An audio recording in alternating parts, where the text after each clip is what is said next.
अब हमारे सामने क्वेश्चन आता है that whether High Court will go straight away under section number 482 of CRPC and section number 528 of BNSS।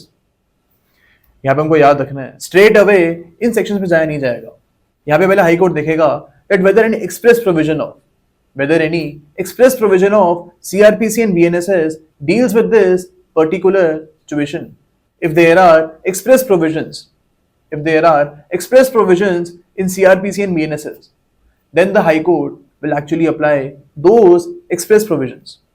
But if there are no express provisions dealing with the matter in hand, then we can say that inherent powers of High Court will be invoked। Inherent powers of High Court will be invoked to do complete justice in a case। यानी कि अगर for example section number 174 of BNSS या कोई भी section of BNSS एक particular matter के ऊपर apply करता है and that section can do justice in a case, तो यहाँ पे inherent powers of high court की जरूरत नहीं है।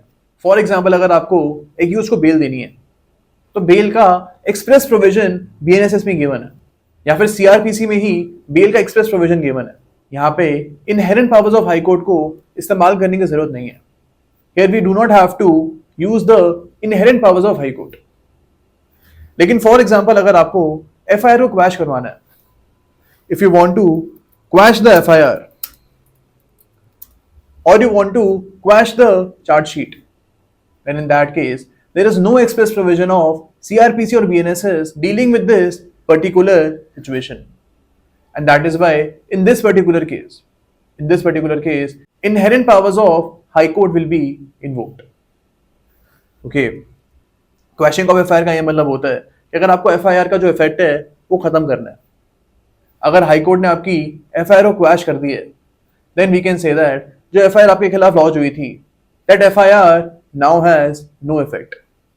फिर उस FIR का कोई इफेक्ट नहीं होगा अगर हाई कोर्ट ने आपकी FIR को क्वैश कर दिया तो। ओके, तो ये चीजें हमको यहाँ पे याद रखनी है।